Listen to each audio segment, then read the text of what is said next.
Kita lanjut part 2 ya. Nge-zoom di pertemuan 1, manajemen keuangan. Tadi saya ngobrol sama siapa? Yesi ya? Mana orangnya tadi tuh? Yang minta gaji 20 juta suaminya. Yesi. Yesi, ini dia nih. Kita spotlight dulu. Halo Yesi, suara saya masih kedengaran? Halo Pak, iya. Ya, oke. Tadi mau direvisi Masih. nggak? Gajinya suaminya 20 juta. Mau revisi apa segitu aja? Perlu Pak.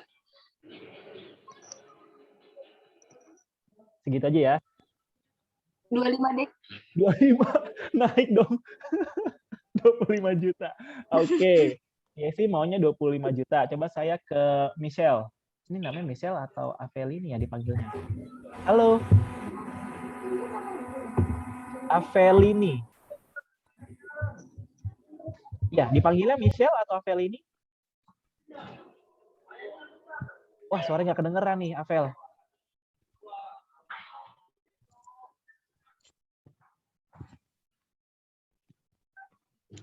Ya, nggak kedengeran ya suaranya ya.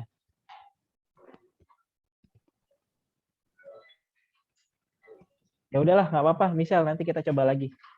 Kamu sekarang, Michelle, kamu tulis di kertas. Kamu tulis di kertas yang besar. Kalau kamu punya suami nanti, kamu mau punya gaji berapa? Bukan kamunya ya, suaminya ya. Suami kamu harus punya gaji berapa? Tulis di kertas yang besar. Sambil saya mengarah ke yang lain. Saya mau ke Nadia. Halo Nadia.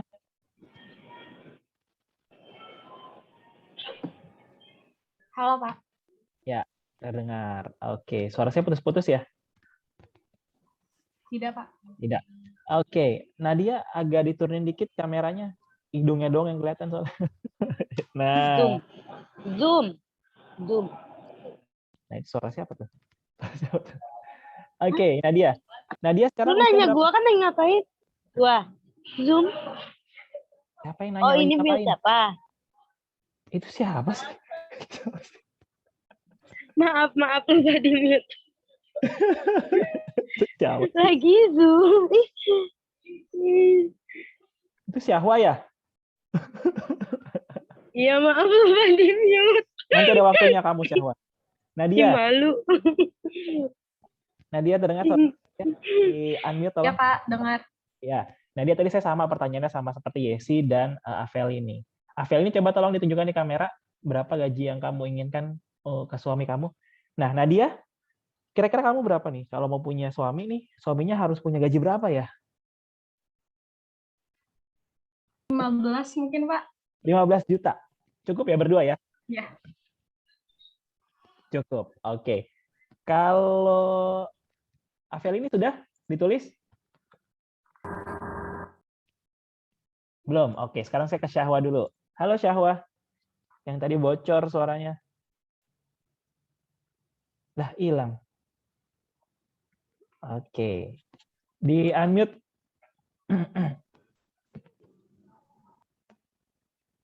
Dipanggilnya Syahwa atau Amanda?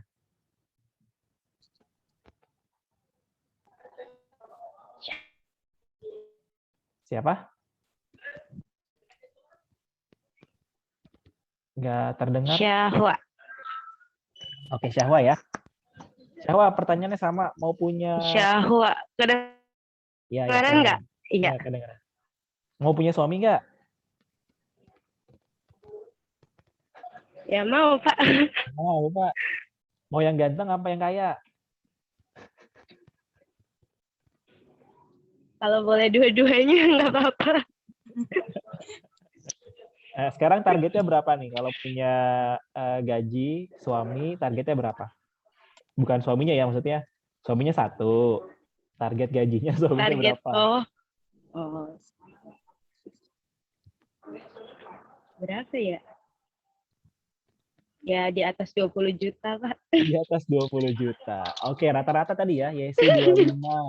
Syahwa 20 juta. Terus tadi Nadia 15 juta. Avel ini mana nih Avel ini tadi nih? Nggak kelihatan. Avel ini. Oh, saya yang kurang stabil koneksinya.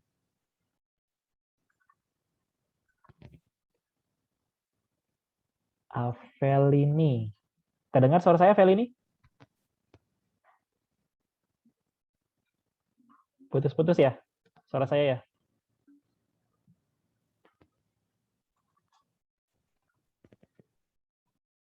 Oke, coba sekarang semuanya dimatikan videonya. Videonya dimatikan. Kameranya off dulu. Supaya kita membantu teman-teman kita yang bandwidth-nya lemah. Sudah ya, off cam ya. Maaf Pak, putus-putus suaranya. Ya, kameranya di off-kan dulu, teman-teman. Minta tolong.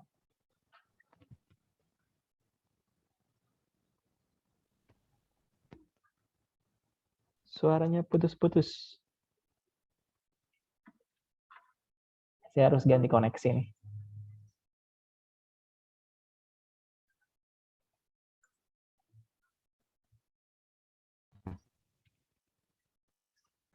Oke.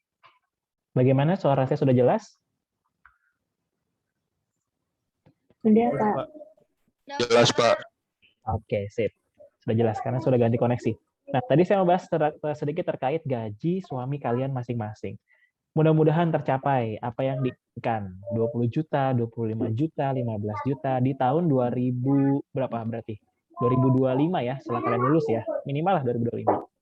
Nah, yang jadi pertanyaan adalah jika kita ingin mendapatkan jodoh yang gajinya 25 juta, sementara UMR di tahun 2025 katakanlah sebesar berapa ya 2025? Mungkin sekitar 5 jutaan lah ya. UMR tahun 2025 nanti atau 6 jutaan. Kira-kira profesinya apa ya suami kita itu? 20 juta gajinya atau 25 juta gajinya? Kalau jadi karyawan biasa sepertinya tidak. Bisa jadi dia levelnya kelasnya manajer. Entah manajer keuangan tadi ya atau dia manajer pemasaran, manajer SDM di level angka segitu, 15, 20, 25. Atau mungkin dia pengusaha, ya, entrepreneur, atau mungkin dia itu content creator, kayak Atta Halilintar misalkan, ratusan juta omsetnya atau penghasilannya setiap bulan. Lalu bagaimana dengan kita? Sejatinya adalah suami yang kalian akan nikahi nanti cerminan diri kalian. Jadi saat kalian sudah ingin mencari seorang imam gitu kan ya, atau yang laki-laki mencari seorang makmum, kita harus yang namanya memantaskan diri. Sudah pantaskah kita bersanding dengan gaji yang 20 juta itu? Tadi Yesi mau berharap suaminya gaji 20 juta. Kira-kira Yesi sudah pantas belum ya menjadi pendamping orang itu? Oh berarti ini orang kalau gajinya 20 juta kurang lebih seorang manajer nih. Nah Yesi bisa nggak ya mengimbanginya? Mengimbangi suaminya yang gajinya 25 juta tadi. Biasanya kalau udah gajinya 25 juta, biasanya kalau yang gajinya udah 25 jutaan atau 20 jutaan, itu kan punya selera yang tinggi. selera yang tinggi. Selera yang tinggi, dia punya mempertimbangkan bibit, bebet, bobot calon istrinya gitu kan. Biasanya seperti itu yang lumrah terjadi di Indonesia, khususnya di daerah kita. Apakah bisa kita siapkan itu? Jawabannya bisa, pasti bisa. Makanya di hari itu, saat kita kuliah ini adalah tempat kita atau wadah kita untuk berbenah diri, sehingga kita bisa memantaskan diri kita, sehingga nanti saat kita lulus dari kuliah, entah kita langsung menikah atau kita kerja dulu, kita bisa mendapatkan pendamping hidup yang leveling gajinya sesuai dengan kita inginkan. Bohong lah kalau misalkan cerita-cerita FTV ya, pacarku Gojek, pacarku tukang sayur pengkolan misalnya. Pacarnya itu yang ceweknya itu yang tahta kerajaan gitu ya. Itu kan aja di FTV aja. Jarang biasanya seperti itu. Bahkan hanya ada di cerita lah. Yang permaisuri dapatnya driver itu jarang. Nah, kalau yang zaman sekarang ini, teman-teman berarti harus sudah mulai bisa memantaskan diri mulai dari sekarang. Berarti apa yang harus disiapkan? IPK harus bagus, nomor 1. Gimana cara dapat IPK bagus? Belajar. Bagaimana cara belajar yang efektif? Nah, dicari. Baik melalui video atau melalui ketemu langsung, kerja kelompok, atau bagaimana. supaya nanti saat kita lulus kuliah, kita bisa mendapatkan yang kita inginkan. Jadi kalau kita tarik mundur ke belakang, sebelum Yesi mendapatkan calon suami yang gajinya 25 juta itu, Yesi harus bisa memantaskan dirinya dengan mengupgrade dirinya. Mengupgrade. Sudah mulai make up mungkin, sudah mulai berhias, sudah mulai pengetahuannya ditambah lagi, wawasannya, komunitasnya juga ditambah lagi, diperbesar. Karena kalau kita mau bertemu dengan orang yang seperti itu, ya kita harus masuk ke komunitas seperti itu. Komunitas borjuis misalkan. Ada tuh borjuis, orang-orang kaya misalkan contohnya ya. Jadi ya teman-teman harus bisa memantaskan diri, itu kuncinya. Mau gaji berapapun suaminya, kalau kita bisa memantaskan diri pasti dapat. Nah, yang jadi pertanyaan adalah kita bisa atau tidak sampai di level itu. Ya jawabannya tadi bisa kalau kita mau. Oke, itu intermezzo dari saya terkait perkenalan kita. Semoga teman-teman selama perkuliahan dengan saya bisa lebih terbuka untuk sharing. Apapun silahkan, kalau mau sharing apapun silahkan, asal jangan minjem duit ya. Kalau sharingnya tiba-tiba, Pak minjem duit dong, waduh berat juga nih. Satu orang minjem 1 juta ya udah 30 juta nih saya ngeluarin duit. Jadi tolong jangan minjem duit ya. Nah kalau misalnya mau sharing keluhan terkait, Pak dosen ini nggak bisa ngajar nih Pak, saya susah segala macam, boleh silakan, boleh. Lapor aja ke saya, Pak, Ibu ini nggak bisa nih Pak ngajarnya. Pak ngajarnya cuma di WhatsApp doang. Pak, saya nggak dapat materi yang bagus. Nah, bilang aja cerita, nanti coba kita cross-check. Baik teman-temanku, adik-adik mahasiswa UBSI Jatiwaringin, mahasiswa Prodi S1 Akuntansi, kita akan coba masuk ke materi. Nah, sekarang kita coba masuk ke materi nih ya. Kalau dari tadi kita cuma kenalan-kenalan doang, semoga teman-teman bisa melekat sedikit lah yang tadi saya sampaikan. Bentar, saya mau kondisikan dulu untuk share screen. BDW sudah punya modul belum ya? Slide lah, sudah punya slide-nya? Citra udah punya slide, Cit? Udah. Pertanyaan kedua, sudah beli buku belum, Cit? Manajemen keuangan. Belum, Pak. Satu. Siapa yang sudah beli buku manajemen keuangan? Mau saya transfer nih OVO nih, yang udah beli buku. Mana sini? Saya transfer sekarang nih OVO nih. Saya bayarin bukunya. Siapa yang udah beli? Tunjukin bukunya di kamera. Halo, Trias udah punya bukunya? Manajemen keuangan? Belum ada? Belum, Pak. Belum. Tadinya mau saya lebihin 1 juta tuh yang udah punya buku. Giveaway nih. Sekalian di YouTube kan. Ya ini adalah budaya mahasiswa Universitas Bina Sarana Informatika. Di mana saat kita kuliah, yang kita handalkan hanyalah slide saja.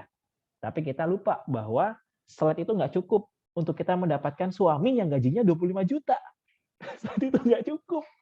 Kita harus punya buku. Kita harus punya buku, di mana buku itu yang bisa menemani kita sampai akhirat nantinya. Sahabat-sahabatku, teman-temanku, adik-adik mahasiswa Prodi S1 Akuntansi, memang yang namanya ujian, UTS, UAS, ada dari slide keluar gitu, 1, 2, 3. Namun sejatinya orang kuliah itu mencari ilmu seluas-luasnya, selagi ada kesempatan. Kalian sudah diberikan waktu selama 15 pertemuan. Jika selama 15 pertemuan materi kita nih, di otak kita hanya menampung 15 slide saja, itu sungguh merugi loh. Itu rugi. Selama 15 pertemuan, kita hanya 15 slide di otak kita, itu rugi. Jadi tolong, selagi kalian masih punya umur, punya sehat, punya nikmat melihat, nikmat mendengar, nikmat berbicara, itu dimanfaatkan untuk bisa memperluas wawasan. Baca buku sebanyak-banyaknya. Karena nggak akan rugi. Apa yang kita baca saat ini adalah kita nanti di 10 tahun mendatang. Kamu sekarang baca novel, ya 10 tahun lagi bisa jadi artis. Artis novel. Sekarang tolonglah teman-teman, lagi masa-masa lagi pandemi lagi kan. Susah buat belajar di kampus kan. Nah, tolong perbanyak wawasan. Nggak harus buku cetak, bisa juga e-book, PDF gitu kan ya, yang di-download di Google misalkan, atau dimanapun, atau jurnal tentang manajemen keuangan, itu harusnya bisa diperbanyak. Namun kita lihat lagi, konsep kuliahnya adik-adik ini apa tujuannya? Apakah hanya sekedar mau kuliah aja, atau sekedar mau lulus dapat ijazah saja? Kalau cuma lulus mau dapat ijazah saja, slide itu cukup. Saya bilang, slide cukup. Karena sudah banyak lulusan BSI yang lulus hanya dengan slide, tanpa beli buku. Sudah banyak yang lulus. Tapi kalau kalian mau dapat kerja enak, lalu punya suami gajinya 20 juta, nggak cukup modal slide aja. Nggak cukup. Harus punya buku yang lain. Nggak harus beli. Bisa minjem, bisa juga download di website, asal kita mau. Gitu ya. Nah, teman-teman semua, tadi beneran loh, saya udah mau transfer nih ke kalian nih. Kalau misalkan ada yang udah punya buku, udah beli buku, saya lebihin 1 juta. Bukunya 200.000, saya lebihin 1 juta. Langsung saya kasih. Tapi ternyata nggak ada. Sudah saya prediksi lah jauh-jauh hari. Nggak ada yang begitu. Nah, untuk itu minggu depan tolong ya, perbanyak hal yang kalian punya. Entah buku, entah jurnal, entah e-book. Tunjukin ke saya bahwa kalian niat kuliah di mata kuliah saya. Kalau nggak niat, bilang dari awal, Pak, saya hanya ingin mengejar ijazah. Saya hanya butuh slide. Oke, sip, silakan. Supaya tujuan kita sama. Karena kan setiap kepala nih punya tujuannya masing-masing. Khalifah misalkan, tujuan kuliah, ya apa ya tujuannya? Saya belum nanya tadi. Halo Khalifah. Khalifatus Hadiana. Kita spotlight dulu, biar cantiknya kelihatan. Tuh kan, cantik. Halo Khalifah. Terdengar suara saya, Halo, Khalifah? Pak. Ya, tujuan kamu kuliah apa, Khalifah? Tujuan saya kuliah biar dapat kerja yang lebih bagus. Kerja yang lebih bagus itu posisinya apa ya? Bisa di bank kali, Pak. Bang, jadi apa? Security, OB, Jadi bukan customer service. customer service di bank. Gajinya berapa ya kurang lebih ya Ya, di customer service tuh? 5, 6 juta, 5 jutaan? Berapa ya gajinya? Yang kamu inginkan? kurang tahu ya, Pak ya. Oh, tapi cukup. Kalau biasanya tuh customer service gajinya sekitar 4 sampai 5 juta. Tapi cukup gaji segitu? Insya Allah cukup, Pak. Insya Allah cukup. Berarti kalau misalkan tujuannya seperti itu jelas. Khalifah harus tahu nih, oh kalau saya mau jadi customer service di bank misalkan harus punya basic ABC. Salah satu basic yang harus dimiliki adalah grooming. Kita selalu melihat bahwa customer service di bank atau teller di bank cantik maksimal, ya dong? Iya kan, pasti. Dan juga pintar, mereka itu smart. Ditanya apa, jawabnya apa. Ditanya apa, jawabnya apa. Nah, Khalifah juga sama.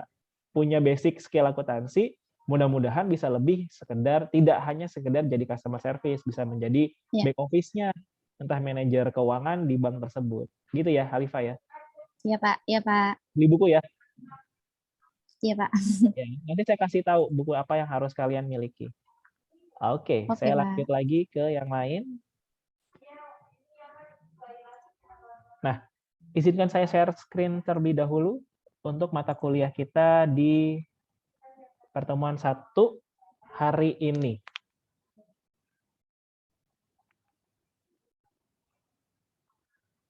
Yang nggak kelihatan, ya bilang ya, Pak nggak kelihatan Pak. Kok hilang sih?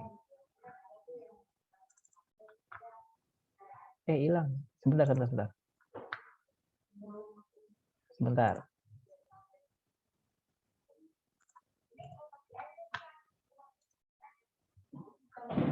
Saya share screen lagi. Oke, terlihat ya? Konsep dasar manajemen keuangan. Belajar manajemen keuangan itu gampang-gampang susah. Gampang, susah. Gampangnya ada 2, susahnya ada 1. Berarti banyak gampangnya. Betul ya? Kalau tujuan kita hanya untuk mendapatkan nilai UTS dan UAS 100, itu gampang. Tapi kalau tujuan kita untuk bisa paham, itu sulit. Itu susah. Sulit lagi, susah. Jadi gampang, susah. Nah, kalau teman-teman tujuan mata kuliah ini mau paham, ya berarti agak sulit nih. Kita harus ekstra. Ekstra belajar, ekstra berpikir, dan ekstra punya buku. Supaya tahu ini penjelasannya apa. Dividen artinya apa, saham artinya apa. Sehingga teman-teman nggak blank kosongan gitu aja. Nah, tapi kalau misalkan kalau share gini saya nggak bisa ya, sebentar saya stop dulu.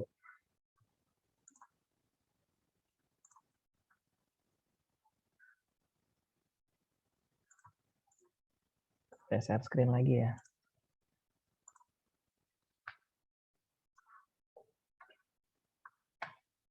Nah, kalau gini kelihatan nggak? Adik-adik? Kelihatan? Kelihatan, Pak. Kelihatan ya? Kelihatan, Pak. Sama aja nih.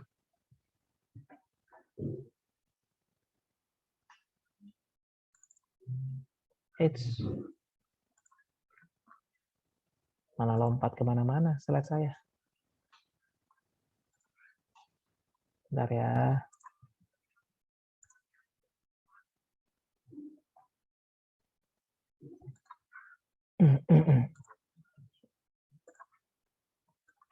Udah lagi aja lah. Tolong nanti di screenshot ya. Di screenshot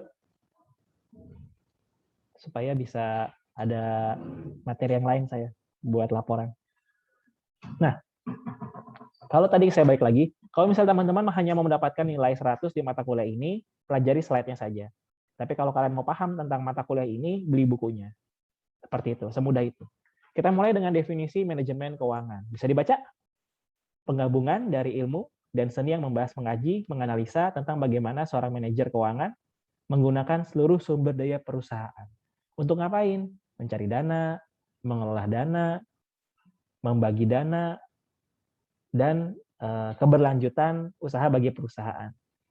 Poinnya adalah manajemen keuangan ini benar-benar mengelola dana.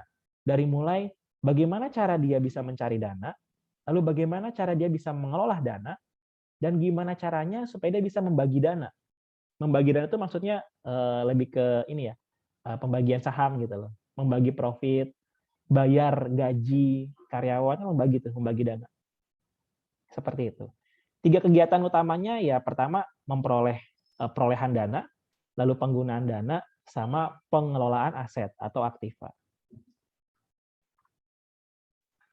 Sebenarnya ilmu manajemen dan teori keuangan tuh sudah jauh dari tahun 1960-an tuh udah ada tuh ilmu ini. Mungkin nggak di kita ya, tapi di negara lain. 1960-an itu sudah berkembang tentang ilmu manajemen dan teori keuangan. Belum digabung, tapi ilmu manajemen dan teori keuangan dipisahkan. Nah, tahun 60-an itu fokusnya hanya tentang pemilihan aset dan liabilitas yang dapat memaksimumkan nilai perusahaan. Intinya itu untuk kemakmuran pemegang saham. Jadi bagaimana cara mereka memilih aset dan liabilitas dimaksimumkan, yang gunanya ujung-ujungnya adalah kemakmuran pemegang saham, lebih ke pribadi. Nah, di tahun 80-an fokusnya beda nih. Fokusnya itu meliputi adanya inflasi, efek suku bunga, kemudian deregulasi lembaga-lembaga keuangan, lalu ada juga peningkatan penggunaan komputer buat menganalisa pembuatan ini ya, keputusan. Udah menggunakan komputer tuh tahun 80-an. Dan semakin pentingnya pasar keuangan internasional. Nah, tahun 80-an ini nih yang menjadi cikal bakal adanya pasar keuangan internasional. Nanti kita bahas tentang keuangan internasional di pertemuan, saya lupa itu pertemuan berapa, tapi ada khusus untuk internasional. Lalu bagaimana perkembangan teori keuangan di abad 21? Di abad 21 itu nggak begitu pesat, biasa aja gitu. Perkembangannya ini ya kayak menyempurnakan keuangan, teori-teori yang sebelumnya pernah ada. Di tahun 1990 itu fokusnya manajemen keuangan internasional. Nah, tahun sekarang juga sama, tetap ada manajemen keuangan internasional. Namun lebih ke pengembangan saja. Misalnya nih, ada teori pasar modal, teori struktur modal, teori dividen, teori opsi, portofolio. Nah, ini kan nggak dijelasin di slide nih, adanya di buku. Nah, untuk itulah kalian harus punya buku, biar tahu apa sih pasar modal, apa sih struktur modal, sehingga kuliahnya itu beneran kuliah, nggak cuman sekedar dengerin Zoom doang, nggak cuman jadi abal-abal lah istilahnya ya, abal-abal. Beneran paham apa yang disampaikan. Makanya saya sempat bilang di pertemuan saya dengan kelas yang lalu, nggak ada bedanya kok kuliah online sama kuliah offline. Yang beda itu hanya kemauan kalian dalam memposisikan diri kalian. Ya, kalau kalian di rumah saat ini terganggu dengan kiri kanan kalian, ya cari ruangan yang pas buat kalian belajar. Supaya kalian bisa fokus sama dosen seperti ini. Sama halnya di kelas. Di kelas juga kalian kan satu ruangan, sempat juga terganggu dengan teman kiri kanannya. Tapi kalian selalu maksimalkan untuk dengerin dosen. Sama lah, jadi nggak ada bedanya saya bilang. Yang beda hanya suasananya saja. Tapi penyampaiannya ya seperti ini. Saya juga nyampaikan di kelas ya seperti ini. Nggak ada bedanya. Lalu bagaimana peranan manajemen keuangan di industri ya? Pertama, gimana caranya si manajemen keuangan ini bisa memperoleh dana, pricing of fund, dan bagaimana menggunakan dana tersebut, allocation of fund. Jadi setelah si manajer itu punya duit, gimana cara dia menggunakan duit itu supaya perusahaan tetap berlangsung kegiatannya. Yang kedua, manajer keuangan berkepentingan dengan penentuan jumlah aktiva yang layak dari investasi pada berbagai aktiva dan memilih sumber-sumber dana untuk membelanjai aktiva tersebut. Dia punya peran buat beli atau enggak. Beli mobil lagi apa enggak ya buat Pak ini, buat Pak itu. Beli komputer lagi apa enggak ya. Nah, ini yang menentukan si manajer keuangan. Yang tahu cash flow perusahaan manajer keuangan. Jangan sampai udah kita punya uang beli aja. Yuk beli semuanya, beli. Tiba-tiba besok karyawannya nggak gajian.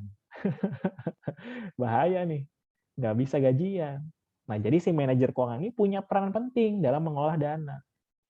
Yang ketiga, untuk memperoleh dana, manajer keuangan bisa memperolehnya dari dalam maupun luar perusahaan. Sumber dari luar perusahaan itu berasal dari pasar modal. Bisa bentuknya hutang atau modal sendiri. Gitu ya. Jadi benar-benar gimana sih Pak peranannya? Ya sangat penting, terutama buat karyawan yang gajian gitu ya. Ini kalau si manajer keuangan yang nggak bisa ngatur dana, karyawan nggak gajian nih. Gitu. Lalu fungsinya apa? Satu, pedoman bagi manajer perusahaan dalam setiap pengambilan keputusan yang dilakukan. Si manajemen keuangan ini menjadi pedoman. Oh, kalau misalkan kita mau promosi, kita mau promosi, ya jangan sampai melebihi budget 1M. Contoh gitu ya. Karena si manajer keuangan udah kasih kita modal buat promosi sebesar 1M. Ya jangan lebih dari 1M. Contoh seperti itu. Lanjut tujuannya, ya pasti untuk memaksimumkan nilai perusahaan lah. Yang namanya manajer keuangan tuh ya uang yang ada di kantor, intinya ya, uang yang ada di kantor, di perusahaan kita manage sedemikian rupa, sehingga promosi tetap jalan, gajian tetap jalan, peralatan aktiva tetap bisa kebeli. Pusing nggak? Pusing. Nah, kalian kalau mau jadi manajer ya harus pusing. Siap pusing, Pak. Nah, kalau kalian menjadi manajer, sekarang akuntansi ya, mau kerja yang fokusnya ke keuangan, itu bisa banyak. Satu bisa jadi budget officer, bisa jadi manajer keuangan, bisa jadi finance manager, bisa jadi karyawan asuransi, leasing, bank, pegadaian, atau di pasar modal. Nah, itu bisa tuh di sekuritas. Jadi bidang keuangan ini banyak loh, luas. Nggak cuman jadi manajer keuangan aja, tapi bisa kemana-mana. Nah, keuangan dalam struktur organisasi punya fungsi nih.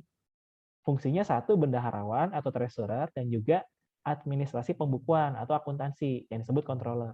Nah, bendaharawan ini ngapain? Bertanggung jawab terhadap perolehan dana dan pengamanannya atau pengelolaannya. Jadi tanggung jawabnya sebagai bendaharawan. Nah, kalau si controller ya berarti bertanggung jawab kegiatan akuntansi. pelaporan dan pengendalian. Bedakan antara bendaharawan dan controller. Treasurer dan controller, sorry. Lalu fungsinya apa keuangan?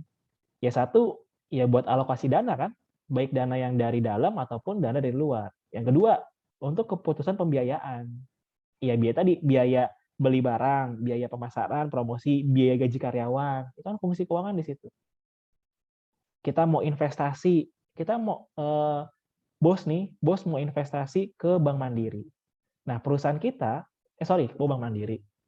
Ada acara sepak bola namanya Piala Dunia. Kita mau invest di Piala Dunia. Nah, budget yang kita punya berapa? Yang nentuin kan si manajer keuangan, bukan bosnya. Bos taunya laporan keuangan sekian nih. Oh, saya mau investasi 1M. Tapi manajer keuangan bilang, bos, kalau 1M kita bangkrut, kita rugi. Investasinya 500 juta aja. Nurut nggak, bos? Bos bakal nurut. Karena yang ngatur keuangan ya manajer keuangan. Jadi bos ini nggak semena-mena, kita mau 1M investasi. Kalau manajer keuangan bilang, nggak bisa bos, kita cuma punya uang 500 juta. Nah itu gimana? Ya berarti ya udah selesai. Nggak bisa 1M, ya 500 juta. Paham ya? Jadi yang ngatur bos itu ya si manajer keuangan itu. Seperti itu. Nih ya tadi, keputusan investasi, investment decision. Jadi bos nggak bisa asal, saya mau invest di Piala Dunia 1M. Nggak bisa bos, uangnya cuma ada 500 juta, kecuali bos mau nambahin. Ya udah, 500 juta lagi dari saya. Ya silakan, go ahead. Gampang ya? Gampang. Ini sudah tadi. Lalu prinsip. Prinsip manajemen keuangan. Nah, ini harus paham nih teman-teman nih, ada 7. Yang pertama, konsisten. Sebagai seorang manajer keuangan di dunia manajemen keuangan, harus konsisten. Konsisten itu lebih kepada amanah ya. Amanah. Kok amanah sih? Istiqomah. Istiqomah. Jadi teman-teman tuh harus fokus dengan goals-nya apa. Oh, tahun ini bos kita target omset harus 500 juta. Berarti strateginya harus ABCD. Nah, strategi ABCD itu harus konsisten dijalankan. Paham ya? Strateginya harus konsisten, bukan goals-nya. Kalau goals setiap tahun perusahaan pasti berubah-ubah. Tahun ini saya mau punya goals omset 1M. Tahun depan bisa berubah lagi. Omset 2M. Nah, strateginya pun harus berubah kan? Nah, seorang manajer keuangan harus konsisten dalam menerapkan strategi tersebut. Jangan luluh. Misalkan, bos sudah bilang, kalau karyawan mau minjem uang, tenornya 1 tahun ya, maksimal anggarannya 10 juta. Nah, kalau konsisten, berarti kan yang mau minjem ya 10 juta setahun. Tapi kalau kalian nggak konsisten, biasanya kalian gini nih, karena temen nih kasihan, ya udah kasih 2 tahun lah tenornya. Temen nih 20 juta lah, ya udah kasih. Nah, itu nggak konsisten tuh. Nggak sesuai, nggak konsisten, nggak amanah juga. Oke? Yang kedua, akuntabilitas. Berarti dapat terukur dan terhitung. Yang ketiga, transparansi. Ya berarti keuangan yang kalian kelola ada laporannya. Yang namanya transparansi pasti ada laporannya, ada buktinya. Yang keempat, kelangsungan hidup. Fokusnya adalah kelangsungan hidup perusahaan. Jadi jangan ke diri sendiri. Wah, saya mau jadi manajer yang memperkaya saya sendiri dengan cara ya udah saya aja yang gajian, yang lain nggak usah gajian. Nggak bisa gitu kan? Harus punya kelangsungan hidup. Prinsipnya gitu loh. Saya di sini untuk kelangsungan hidup perusahaan, untuk kelangsungan hidup karyawan. Kalau saya nggak atur, karyawan nggak bisa gajian. Intinya seperti itu. Yang kelima, harus punya integritas. Tadi konsep, nggak bisa dirubah-rubah lah. Integritas itu termasuk dari konsistensi tadi. Lalu yang keenam, pengelolaan. Kita harus bisa mengelola, harus ada ilmunya. Prinsip manajemen keuangan harus punya ilmu. Jangan sampai apa-apa yang kita lakukan nggak punya ilmu, nggak punya teori, nggak punya keabsahan. Berdasarkan common sense gitu ya, atau feeling saya nggak boleh tuh, common sense feeling. Berdasarkan feeling atau panca indera atau mata batin tuh nggak bisa begitu. Penerawangan gitu ya. Menurut penerawangan saya kayaknya bakal bagus sih kalau kita invest di sini, nggak bisa. Yang terakhir, harus punya standar akuntansi. Ini dia, accounting standar. Harus paham akuntansi. Makanya kenapa manajemen keuangan ini dikasih ke anak prodi S1 akuntansi? Karena anak prodi S1 akuntansi paham tentang SAK, standar akuntansi keuangan, gitu kan ya? Ya kalian lah yang cocok jadi manajer. Karena kalian paham dengan standar akuntansi. Oke? Cukup jelas? Itu materi kita di pertemuan 1 pada hari ini. Sebentar. Tidak terlalu ribet ya, karena masih teori-teori aja, konsep dasar aja.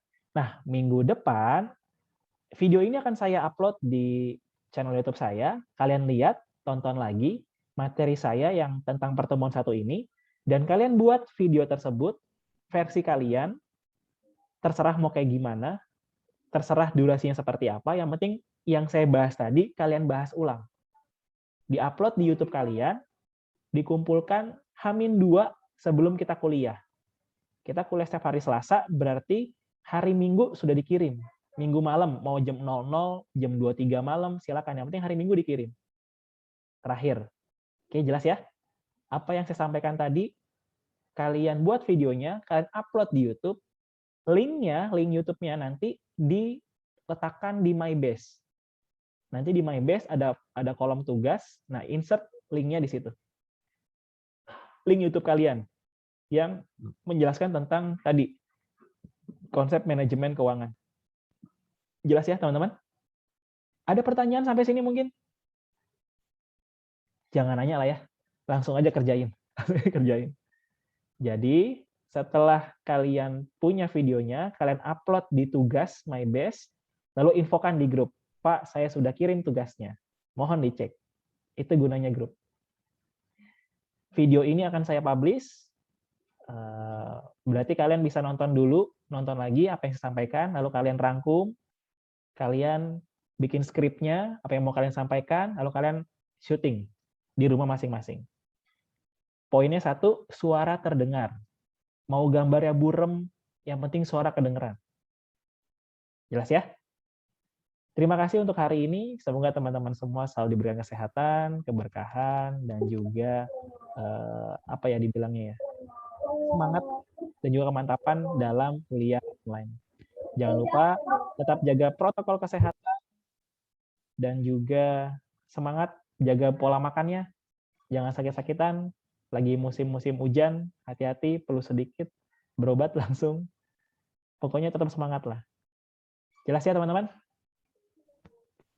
Sampai jumpa di pertemuan selanjutnya. Berkata wassalamualaikum warahmatullahi Waalaikumsalam warahmatullahi wabarakatuh. Waalaikumsalam warahmatullahi wabarakatuh. Sampai jumpa. Terima kasih, Pak. Ya, terima kasih kembali. Terima kasih, Pak. Screenshot ya.